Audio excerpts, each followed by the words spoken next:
नमस्कार, मैं जय साहू और आप देखना शुरू कर चुके हैं शोरगुल टाइम्स। कहानी सीक्रेट अमीरजादा के इस एपिसोड में तुषार ने अपने गुस्से को शांत किया और आहान पर अटैक करने की जगह वो सुयश को बचाने के लिए पानी में कूद गया।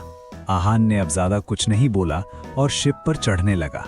अभी अभी जो सबने देखा था उसके बाद किसी के पास भी आहान को रोकने की हिम्मत नहीं थी। आहान पहली शिप पर आ गया और शनाया और बाकी सब दूसरी शिप पर चले गए। मुझे तो लगा था कि आहान डर जाएगा और आएगा नहीं, पर इसने तो यहाँ आकर दीवान फैमिली को ललकार लिया है। हाँ, अब इस फाइट को देखने में और भी मजा आएगा। पता नहीं आखिर ये फाइट कौन जीतेगा। जो ज्यादा स्ट्रांग होगा वही जीतेगा।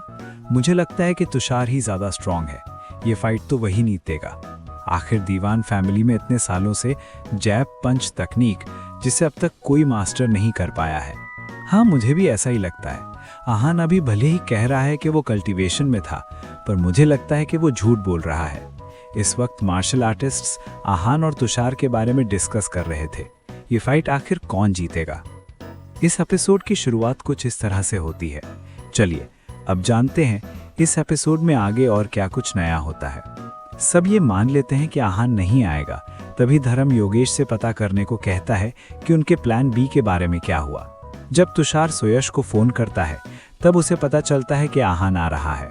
आहान वेस्ट लेक पहुंचकर अपने लेट आने की वजह बताता है और फरहान और सुयश को पानी में फेंक देता है। मुझे लगता है कि इस फाइट में जीत आहान की होगी। उसने पिछले कुछ दिनों में अपनी ताकत बहुत बार दिखाई है।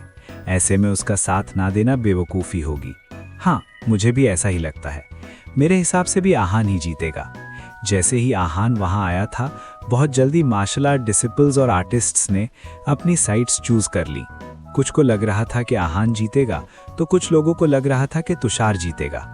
मार्शल आर्ट मास्टर और बाकी लोग भी ऐसा करना चाहते थे, पर धर्म दीवान के डर से किसी ने कुछ नहीं बोला।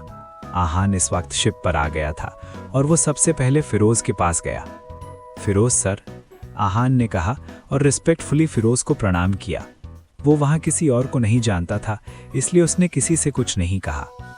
यंग मैन, तुम्हें बड़ों की इज्जत और छोटों को प्यार करना आना चाहिए। जिंदगी कब खत्म हो जाए किसी को नहीं पता है। फिरोज कुछ बोल पाता इससे पहले धर्म आगे आया और उसने कहा वो आहान को वॉर्न करना चाहता था। आहान ने धर्म से कुछ कहा नहीं, बस उसे घूरने लगा। उसने अभी अभी दीवान फैमिली को ललकारा था, इसलिए धर्म को ये बात बर्दाश्त नहीं हो रही थी। आप इसके मुंह क्यों लग रहे हैं? ये थोड़ी देर में मरने वाला है। हम इसके मुंह लगकर अपना टाइम वेस्ट क्यों करें? वैसे भी हमारा जो स्टेटस है, हमें इससे दूर ही रहना चाहिए, योगेश ने कहा। हाँ, तुम सही कह रहे हो। धर्म उसकी बात से सहमत था। वो आहान को ऐसे देख रहा था जैसे वो किसी डेड बॉडी को देख रहा है। इतने में तुषार फरहान और सुयश को बाहर निकालकर ले आया था। उसके एक कंधे पर फरहान था और दूसरे पर सुयश था। फरहान का पूरा शरीर अकड़ चुका था, पर सुयश की बॉडी में अभी भी मूवमेंट थी। ये इशारा था कि सुयश अब तक जिंदा था। तुषार दोनों को लेकर डेक पर आया और उन्हें एक साइड में रख दिया। उसका पूरा शरीर भीगा हुआ था और उसकी आंखें गुस्से से लाल थीं। मैं तुम्हें तुम्हारी औकात याद दिलाकर ही रहूंगा, तुषार जोर से चिल्लाया। वो जल्द से जल्द आहान को मारना चाहता था, इसलिए वो तुरंत अटैक करने के लिए तैयार हुआ। रुक जाओ, तभी एक आवाज ने कहा। यह आवाज जाकिर की थी। ये फाइट बहुत इंटेंस होने वाली है। किसी को कोई नुकसान ना हो, इसलिए हम पहले इन शिप्स को शोर से दूर लेकर जाएंगे। Wait till we depart and reach the middle of the lake, Zakir ने कहा। यह बात सुनकर तुषार इरिटेट हो गया। मुझे कोई फर्क नहीं पड़ता, मैं अब इसे मारने के लिए और इंतजार नहीं कर सकता, तुषार ने कहा। Young man, it is important to follow rules and take precautions. Wait until I say, Zakir ने कहा। उसकी पर्सनालिटी ऐसी थी कि वो किसी की बदतमीजी सहन नहीं करता था। तुषार जाकिर की आंखें देखने के बाद चुप हो गया। शिप्स ने डिपार्ट करना शुरू किया। करीब 15 मिनट बाद शिप्स ने फिर से हॉल्ट किया। पूरे रास्ते तुषार और आहान एक दूसरे को देख रहे थे और एक दूसरे को मारने के लिए मचल रहे थे। जब शिप हॉल्ट हुई तब फिरोज ने अपना गला साफ किया और कहा, मेरा नाम फिरोज है और मैं मार्शल आर्ट अलायंस का चीफ हूँ। मैं आज यहाँ मार्शल आर्ट अलायंस की तरफ से आया हूँ। मेरा यहाँ आना ये इंडिकेशन है कि मार्शल आर्ट अलायंस ये फाइट सपोर्ट करता है। फिरोज की आवाज़ बहुत लो थी। इस फाइट के रूल के हिसाब से ये लाइफ एंड डेथ की फाइट है। इनमें से अगर एक की जान चली जाती है तो दूसरे पर कोई इंक्वायरी नहीं होगी। कोई भी इन दोनों के बीच में इंटरफेयर नहीं करेगा। कोई भी दूसरे पर किसी तरह से अटैक नहीं करेगा। अगर दोनों में से किसी को पीछे हटना है या फिर हार माननी है तो अभी वक्त है। लेकिन अगर दोनों पार्टीज को ये मंजूर है तो हम फाइट शुरू कर सकते हैं, फिरोज ने कहा। मुझे मंजूर है, आहान ने कहा। मैं तो कब से इसे मारने के लिए तैयार बैठा हूं, तुषार ने कहा।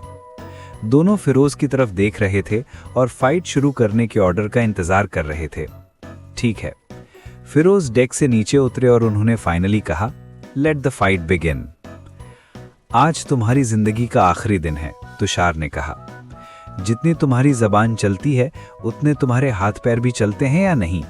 आहान ने एक्सप्रेशनलेस फेस के साथ कहा और तुषार की तरफ बढ़ने लगा। तुम बहुत गलत कर रहे हो, तुषार ने गुस्से में कहा। उसके अंदर आहान को लेकर जो गुस्सा था वो उसकी आंखों में साफ नजर आ रहा था। आहान की बात सुनकर उससे अपना गुस्सा कंट्रोल नहीं हुआ और वो भागकर आहान के पास आ गया। उसने आहान का कॉलर पकड़ा और आहान को गाल पर थप्पड़ मारने लगा। आहान को सबसे ह्यूमिलिएटिंग तरीके से मारना चाहता था। ये देखकर सब हैरान हो गए थे क्योंकि आहान से रिट्रीट करने की कोशिश ही नहीं की थी। किसी को समझ नहीं आ रहा था कि आहान के दिमाग में क्या चल रहा है। आहान वहां पर स्टैचू की तरह खड़ा था और तुषार उसे फुल फोर्स के साथ थप्पड़ मार रहा था। आहान को उसके थप्पड़ से कोई फर्क नहीं पड़ रहा था।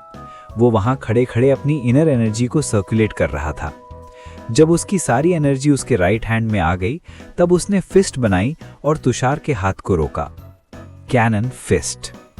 आहान का मुक्का और तुषार की फिस्ट का कोलिजन इतना खतरनाक था कि तुषार का बैलेंस बिगड़ गया और वो कुछ कदम पीछे चला गया। किसी ने भी एक्सपेक्ट नहीं किया था कि ऐसा होगा।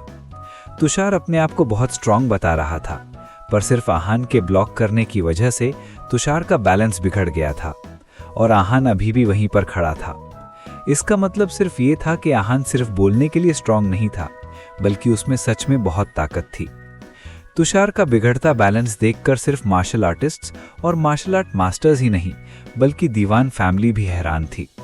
धर्म और योगेश के फेस एक्सप्रेशन बिल्कुल बदल गए थे। उन्होंने सपने में भी नहीं सोचा था कि आहान के ब्लॉक करने की वजह से तुषार का बैलेंस बिगड़ जाएगा। ये फाइट बहुत इंटेंस होने वाली है। आहान को मारना इतना आसान नहीं होगा, धर्म ने कहा। जहां सब लोग इस सीन से हैरान थे, वहीं तुषार भी बहुत परेशान हो गया था। मैंने सोचा नहीं था कि मॉडर्न मार्शल आर्ट्स भी इतना पावरफुल है, तुषार ने कहा। तुषार ने हमेशा से एंशिएंट ट्रिक्स और टेक्निक्स ही यूज की थी, इसलिए वो मॉडर्न मार्शल आर्ट्स के बारे में ज्यादा नहीं जानता था।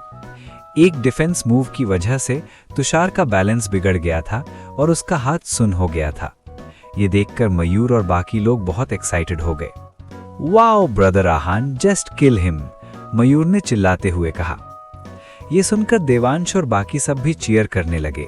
Yes, kill him, kill him. सबकी बातें सुनकर तुषार का खून खौलने लगा। उसने भी गुस्से में कहा, यह सिर्फ एक एक्सीडेंट था, अब आगे तुम्हें ऐसा मौका नहीं मिलेगा। तुषार का किलिंग इंटेंट और भी ज्यादा इंटेंस होता जा रहा था। वो आहान की स्ट्रेंथ को अभी तक डिनाई कर रहा था। बातों में कम और फाइट में ध्यान ज्यादा लगाओ, आहान ने कहा। थोड़ा सा एडवांटेज मिलते ही आहान का कॉन्फिडेंस बूस्ट हो गया। इतना बोलते ही आहान फिर से शेर की तरह तुषार की तरफ बढ़ा और उसने दी 8 लायंस ग्रुप का फेमस पाम स्ट्राइक यूज किया और तुषार के सिर पर मारा। पहले तुषार आहान को बहुत ह्यूमिलिएटिंग तरीके से मारना चाहता था और अब आहान भी तुषार को वैसे ही मारना चाहता था।